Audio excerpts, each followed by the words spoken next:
दोस्तों ये बब्बन तांत्रिक की आप बीती का 5वां एपिसोड है। अगर आपने इससे पहले के एपिसोड नहीं सुने हैं तो वीडियो की डिस्क्रिप्शन में उनका लिंक डाल दिया गया है, जाइए और पहले उन एपिसोड्स को सुनिए। चलिए बढ़ते हैं आज की कहानी की ओर। आप देख रहे हैं बैक हॉरर केपी चौधरी के साथ। दोस्तों बब्बन तांत्रिक इस दुनिया का सबसे महान तांत्रिक बनना चाहता था और इसलिए बब्बन तांत्रिक ने न जाने कितनी ही भूत प्रेतों और कितनी ही बुरी शक्तियों का सामना किया था। और बब्बन तांत्रिक के गुरु ने उसे एक खास काम सौंपा था, जिन्नातों की उस बस्ती से एक जिन्न को लेकर आने का काम। और बब्बन तांत्रिक ने काफ़ी मुश्किलों के बाद ये काम कर दिखाया था। और अब बब्बन तांत्रिक अपने गुरु के पास हाजिर था उस जिन्न को लेकर। इसके बाद बब्बन ने अपने गुरु से पूछा उस जिन्न के बारे में कि आखिर अब इस जिन्न का करना क्या है। तब बब्बन तांत्रिक के गुरु ने उसे एक खास काम बताया था। तांत्रिक गुरु ने बब्बन तांत्रिक को बताया था कि तुम्हें इस जिन्न को लेकर जाना है टिल टेपक गांव के अंदर। उस टिल टेपक गांव के बारे में कोई नहीं जानता, लेकिन ये जिन्न तुम्हें उस गांव तक पहुंचा सकता है। और वहां पहुंचने के बाद इस जिन्न की भी शक्तियां खत्म हो जाएंगी और ये जिन्न उस गांव से बाहर ही रुक जाएगा। इसके बाद जब तुम्हें वापस आना होगा तो तुम उस गांव से वापस आने के लिए इस जिन्न का इस्तेमाल कर पाओगे। तब बब्बन तांत्रिक ने तांत्रिक गुरु से पूछा था कि आखिर उसे उस टिल टेपक गांव के अंदर जाना क्यों है। तब तांत्रिक गुरु ने बब्बन तांत्रिक को एक ऐसा राज बताया था जिसको जानने के बाद बब्बन तांत्रिक भी हैरान हो गया था। तांत्रिक गुरु ने बब्बन तांत्रिक को बताया कि टिल टेपक गांव के अंदर कैद है पुजारी जी की आत्मा। और जब बब्बन तांत्रिक ने उस पुजारी जी के बारे में पूछा था तो तांत्रिक गुरु ने पुजारी जी के बारे में बताते हुए कहा कि पुजारी जी एक ऐसे मंदिर के पुजारी थे जो मंदिर पूरी तरह से एक भूतिया इलाके में बसा हुआ था। जिस गांव के अंदर वो मंदिर था वो पूरा गांव भूतिया गांव कहा जाता था। उस गांव के अंदर कोई भी इंसान मौजूद नहीं था। और तब एक दिन एक लड़के की एंट्री उस गांव के अंदर हुई। उस लड़के का नाम पुजारी जी था। वो कोई पुजारी नहीं बल्कि एक बहुत बड़ा लुच्चा लफंगा हुआ करता था। और वो उस गांव के अंदर इसलिए गया था ताकि वो अपनी शराब पीने की आदत को छोड़ सके, क्योंकि वो गांव पूरी दुनिया से बिल्कुल कटा हुआ था। उस गांव के अंदर ना कोई इंसान आता था और ना वहां से जाता था।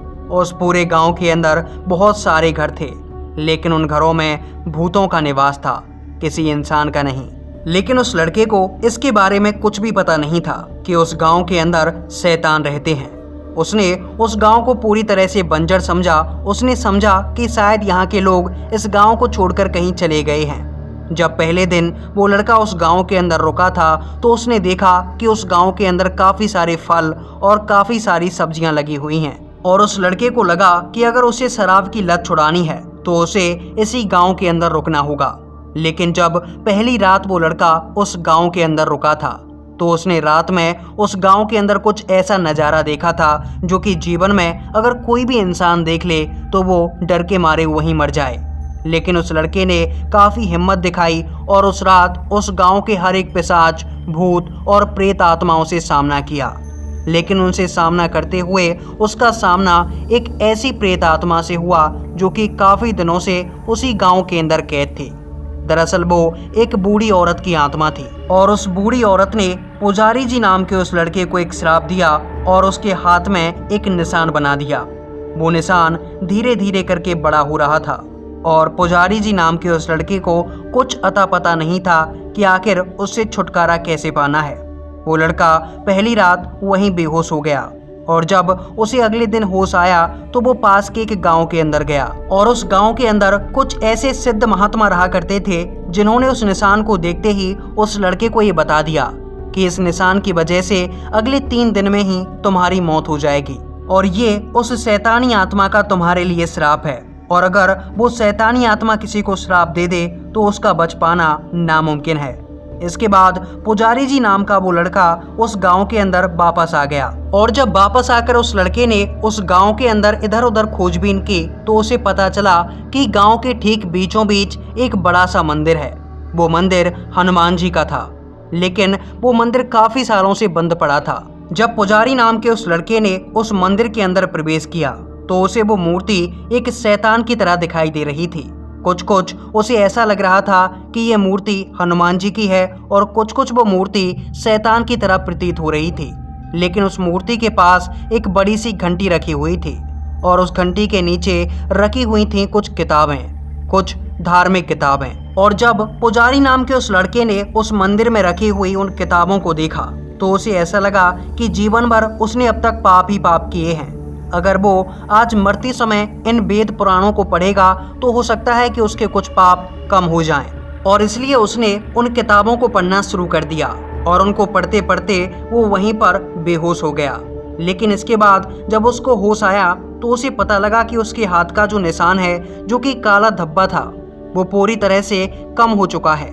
और जब उसको ये लगा कि शायद इन किताबों को पढ़ने से वो काला धब्बा उनके शरीर से गायब हुआ है और वो श्राप उसके शरीर से कम हो रहा है, तो उसने फिर से उन किताबों को पढ़ना शुरू कर दिया। और फिर वो लड़का उन किताबों को पढ़ता रहा और धीरे धीरे करके उसके हाथ का वो काला निशान, यानी उन शैतानों द्वारा दिया गया वो श्राप कम होता गया और वो लड़का ठीक हो गया। और उसके ठीक होते ही उसने सोचा कि क्यों ना इस घंटी को लेकर हनुमान जी की आरती की जाए। और तब उसने उस घंटी को उठाया और हनुमान जी की आरती करना शुरू कर दिया। इसके बाद जब वो आरती कर रहा था तो उसकी घंटी की आवाज़ को सुनते ही उस पूरे गांव में हलचल मचने लगी। दरअसल उस गांव में जितने भी भूत प्रेत पिशाच थे वो सब उस घंटी की आवाज़ को सुनकर काफ़ी दर्द से चीख रहे थे। और जब पुजारी जी नाम के उस लड़के ने उन भूत प्रेतों की चीखें सुनी तो उनको समझ में आ गया कि ये मंदिर चमत्कारी है। और इसके बाद उसने उस मंदिर में पूजा पाठ करना शुरू कर दिया और धीरे धीरे करके हनुमान जी उसकी पूजा पाठ से काफ़ी प्रसन्न हुए और उन्होंने उसको आशीर्वाद दिया उस घंटी के रूप में। उन्होंने कहा कि ये घंटी आज से तुम्हारा सबसे बड़ा हथियार है। इसका इस्तेमाल जब भी तुम किसी बुरी शक्ति के सामने करोगे तो वो बुरी शक्ति वहीं समाप्त हो जाएगी।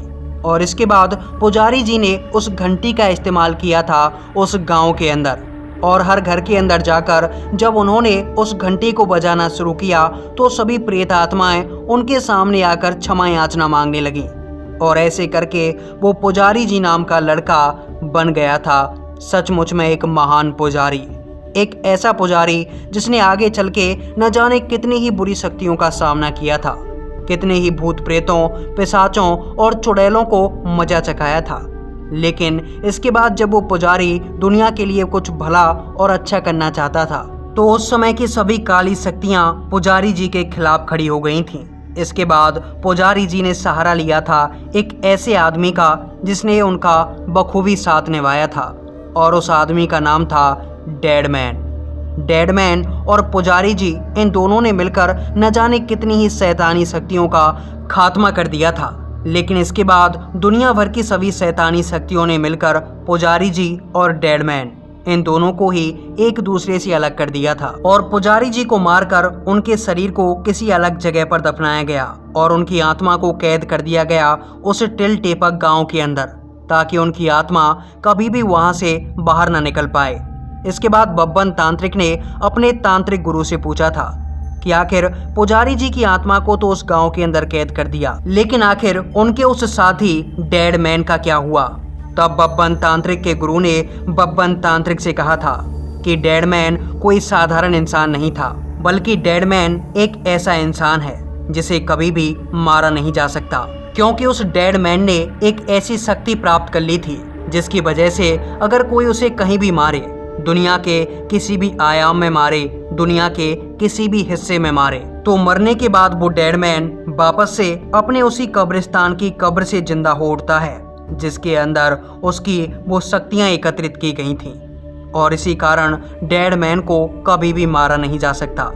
लेकिन आखिर ये समझ में नहीं आया कि उसने पुजारी जी को बचाया क्यों नहीं, और पुजारी जी के मरते ही वो डेडमैन न जाने कहाँ गायब हो गया, इसके बारे में भी कोई नहीं जानता। और इसलिए तुम्हें उस टिल टेपक गांव के अंदर जाना होगा, क्योंकि पुजारी जी ही ये बता सकते हैं कि आखिर वो डेडमैन कहाँ गया और पुजारी जी को कैसे उस गांव से निकाला जा सकता है, और गांव से निकलने के बाद पुजारी जी की आत्मा अपने उस शरीर के अंदर कैसे दोबारा प्रवेश कर सकती है जिसे उन शैतानों ने कहीं छुपा कर रखा है। इसके बाद तांत्रिक गुरु की आज्ञा लेकर बब्बन तांत्रिक अपने उस जिन्न को लेकर निकल पड़ा था टिलटेपक गांव की तरफ। और कुछ ही समय के बाद वो जिन्न बब्बन तांत्रिक को लेकर टिलटेपक गांव के पास पहुंच गया। टिलटेपक गांव के पास पहुंचते ही उस जिन्न की सभी शक्तियां एकदम से खत्म हो गईं और वो जिन्न एक साधारण इंसान बन गया। इसके बाद उस जिन्न ने बब्बन तांत्रिक को बताया था कि अब मैं यहाँ से आगे नहीं जा सकता, इसके बाद तुम्हें ही यहाँ से आगे जाना होगा। और इसके बाद बब्बन तांत्रिक उस गांव की सीमा के अंदर प्रवेश कर गया। उस गांव में घुसते ही बब्बन तांत्रिक ने कुछ ऐसे नज़ारे देखे जिनको देखने के बाद बब्बन तांत्रिक को समझ नहीं आ रहा था कि आखिर ये कैसा गांव है, क्योंकि उस गांव के अंदर बड़ी से बड़ी इमारतें बनी हुई थीं। वो गांव पूरी तरह से एक विकसित शहर की तरह नजर आ रहा था, मानो बब्बन तांत्रिक किसी दूसरी दुनिया के अंदर जा पहुंचा है। और इसके बाद बब्बन तांत्रिक जब उस गांव की गलियों में घूम रहा था तो कुछ ही समय के बाद बड़ी बड़ी गाड़ियां बब्बन तांत्रिक के पास आकर रुकीं और उन गाड़ियों के अंदर से काफी सुंदर और हट्टे कट्टे बॉडीगार्ड जैसे दिखने वाले आदमी नीचे उतरे और उन्होंने बब्बन तांत्रिक को चारों तरफ से घेर लिया। इसके बाद एक सफेद कुर्ते पजामे में एक बड़ा सा आदमी बब्बन तांत्रिक के पास आया और बब्बन तांत्रिक से हाथ जोड़कर कहने लगा, देखिए आप हमारे मेहमान हैं। इस गांव के अंदर जो भी आता है हम उसका दिल से स्वागत करते हैं। आप इस गांव के अंदर चाहें जितने दिन रह सकते हैं। आप इन आलीशान बिल्डिंगों में से जिसे भी चाहें उसे अपना आशियाना बना सकते हैं और उसी बिल्डिंग के अंदर आपको आपके खाने की चीज़ें आपके एक फ़ोन कॉल पर पहुंचा दी जाएंगी। आप जितने दिन चाहें इस गांव के अंदर बिना किसी परेशानी के रहें। और इसके बाद वो लोग बब्बन तांत्रिक को अपनी गाड़ियों के अंदर बिठाकर एक आलीशान फ्लैट के अंदर ले गए और वहां पर बब्बन तांत्रिक को ठहरा दिया। बब्बन तांत्रिक उस फ्लैट के अंदर रहने लगा, लेकिन बब्बन तांत्रिक की समझ में ये नहीं आ रहा था कि आखिर ये गांव पूरी तरह से एक नॉर्मल सिटी की तरह नजर आ रहा है और यहाँ के लोग भी पूरी तरह से इंसान ही हैं। लेकिन उस गांव के अंदर जो अजीबोगरीब बात है वो ये है कि उस गांव के लोग आखिर उसे इतनी आदर सत्कार के साथ क्यों रख रहे हैं। आखिर वो हर एक इंसान को जो कि बाहरी दुनिया से इस गांव के अंदर आता है उसे अपना दोस्त क्यों मानते हैं, उसे अपना मेहमान क्यों मानते हैं। इसके बाद बब्बन तांत्रिक को लग रहा था कि शायद वो गलती से किसी दूसरे गांव के अंदर आ चुका है जो कि पूरी दुनिया से अलग है। यहाँ के लोग काफ़ी अच्छे हैं। लेकिन जब बब्बन तांत्रिक अपने उस फ्लैट के अंदर इधर उधर घूम रहा था तो उसने खाने के लिए कुछ चीज़ें मंगवाईं और जब वहाँ के कर्मचारी बब्बन तांत्रिक को खाने की वो चीज़ें देने के लिए आ रहे थे तो बब्बन तांत्रिक एक खिड़की के पास खड़ा हुआ था और तभी जो इंसान बब्बन तांत्रिक को खाना देने के लिए आया था उसने बब्बन तांत्रिक को खिड़की के पास खड़ा देख उससे चिल्लाते हुए कहा, ओए तुम्हें पता नहीं क्या, यहाँ खिड़कियों के पास खड़े नहीं होते और भूलकर भी किसी खिड़की को खोलना मत। उस आदमी की आवाज़ सुनने के बाद बब्बन तांत्रिक एकदम से हैरान हो गया और बब्बन तांत्रिक ने मुस्कुराते हुए उससे कहा, अरे भला मैं क्यों खिड़कियां खोलूंगा। और इसके बाद वो इंसान बब्बन तांत्रिक को खाना देते ही वहां से बाहर निकल गया। बब्बन तांत्रिक ने दरवाजे को बंद किया और फिर बब्बन तांत्रिक ने उस गांव के अंदर एक अजीबोगरीब चीज़ पर गौर किया। दरअसल उस गांव के अंदर जितने भी घर मकान, जितने भी बड़ी बड़ी बिल्डिंगें थीं, उन सभी की खिड़कियां पूरी तरह से बंद थीं। किसी एक भी घर की खिड़की खुली हुई नहीं थी। इसके बाद बब्बन तांत्रिक को कुछ अजीबोगरीब लगने लगा। बब्बन तांत्रिक मन ही मन सोचने लगा कि शायद ये वही टिलटेपक गांव है और इसके अंदर कुछ ना कुछ तो गड़बड़ है। लेकिन इसके बाद बब्बन तांत्रिक रात के समय में उस घर के अंदर बैठकर ये सोच रहा था कि आखिर पुजारी जी की आत्मा को इस गांव के अंदर कहाँ कैद किया गया होगा। और तभी बब्बन तांत्रिक की नजर गई अपने उस फ्लैट की खिड़की पर और बब्बन तांत्रिक को ऐसा लगने लगा कि मानो उसकी खिड़की के पास कोई खड़ा हुआ है। इसके बाद जब बब्बन तांत्रिक उस खिड़की के पास पहुंचा तो उसने देखा कि खिड़की के दूसरे पार एक लड़का है जो कि बार बार अपने हाथ से उसकी खिड़की को थपथपाए जा रहा है और खिड़की को शायद खोलने के लिए कह रहा है। और तब बब्बन तांत्रिक को ऐसा लगा कि शायद खिड़की के पार एक लड़का खड़ा हुआ है जो कि इस खिड़की को खोलकर मुझसे कुछ बातें करना चाहता है। इसलिए बब्बन तांत्रिक उस खिड़की को खोलने लगा, लेकिन बब्बन को उस खिड़की को खोलने का कोई तरीका नहीं मिल रहा था। फिर इसके बाद बब्बन तांत्रिक ने जैसे तैसे करके उस खिड़की को खोल लिया, लेकिन जब बब्बन ने उस खिड़की को खोला तो वो लड़का वहां से काफी दूर जा चुका था। लेकिन इसके बाद बब्बन की नजर उस खिड़की के बाहर के मौसम पर गई। बब्बन तांत्रिक ने देखा कि उस खिड़की के बाहर ना तो कोई दूसरा घर है और ना ही जमीन, बल्कि उस खिड़की के बाहर एक पूरी तरह से सफेद धुआं था। और बब्बन तांत्रिक सीधा खिड़की से बाहर छलांग लगाकर उस सफेद धुआं पर कूद गया। लेकिन जैसे ही बब्बन तांत्रिक वहां कूदा तो उसे लगने लगा कि वो जगह अपने आप खिसक रही है। दरअसल वो जगह बादलों की तरह इधर से उधर भगे जा रही थी। बब्बन तांत्रिक भी उस जगह पर खड़ा खड़ा अपनी जगह से इधर उधर भागा जा रहा था। और फिर उस बब्बन तांत्रिक को उस धुएं पर इधर उधर नजर आए कई सारे लोग जो कि उसी की तरह इधर उधर भागे जा रहे थे। और बब्बन तांत्रिक उन लोगों को देखकर ये समझ गया कि ये कोई इंसान नहीं बल्कि आत्माएं हैं, क्योंकि बब्बन तांत्रिक उनको देख पा रहा था कि उनका सिर्फ धड़ ही धड़ था, पैर उनके थे ही नहीं। वो जैसे हवा के अंदर इधर से उधर चले जा रहे थे और वो जमीन बब्बन तांत्रिक को भी अपने साथ ही इधर से उधर भगाए ले जा रही थी। और तब बब्बन तांत्रिक को नजर आई एक औरत की आत्मा। बब्बन तांत्रिक उस औरत की आत्मा के पास जा पहुंचा और जैसे ही बब्बन उसके पास पहुंचा था तो वो औरत बब्बन को देखकर एकदम से डर गई और बब्बन से कहने लगी, तुम तो इंसान लगते हो, तुम तो पूरी तरह से जिंदा हो, फिर तुम यहाँ पर क्या कर रहे हो?